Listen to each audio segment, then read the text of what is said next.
Taste the Daily.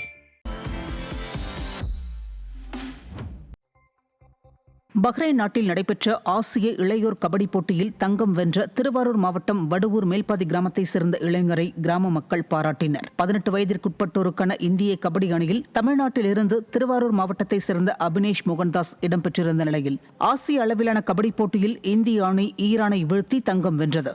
இந்நிலையில் அபினேஷ் மோகன்தாஸ் இந்திய அணியில் பங்கேற்று விளையாடியது தங்களுக்கு பெருமையாக உள்ளதாக அவரது குடும்பத்தினரும் கிராம மக்களும் நெகிழ்ச்சியடைந்தனர். பையனுக்கு சின்ன வயசுலேருந்தே கபடின்னா ரொம்ப பிடிக்கும். எங்கே கபடி நடந்தாலும் ஓடி விளையாட வருவாப்புல, விளையாடுவான். எனக்கு சின்ன வயசுலேயே டிவியில் டிவியில் பார்ப்பான். பார்க்கும்போது இந்த ப்ரோ கபடியை தான் பார்த்துட்டு இருப்பாங்க.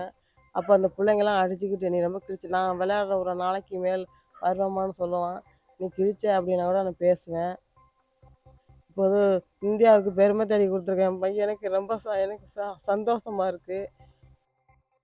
ராமநாதபுரம் மாவட்டம் ராமேஸ்வரம் பாம்பன் சாலை பாலத்தில் தொடர் மழை காரணமாக பெருக்கெடுத்து ஓடிய மழை நீரால் 2 அடி ஆழத்திற்கு பள்ளம் ஏற்பட்டு குண்டும் குழியுமாக காணப்படுவதால் வாகன ஓட்டிகள் சிரமத்திற்கு ஆளாகியுள்ளனர்.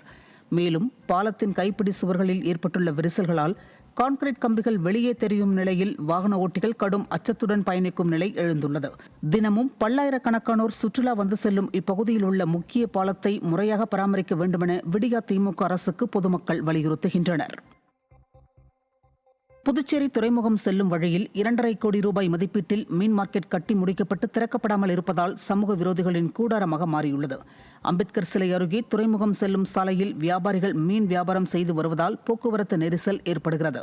இதனால் ஸ்மார்ட் சிட்டி திட்டத்தின் கீழ் துறைமுகம் செல்லும் வழியில் 2.5 கோடி ரூபாய் மதிப்பீட்டில் புதிய மீன் மார்க்கெட் கட்டி முடிக்கப்பட்டது. ஆனால் பல மாதங்களாகியும் மீன் மார்க்கெட் திறக்கப்படாததால் அது சமூக விரோதிகளின் கூடாரமாக மாறியுள்ளது.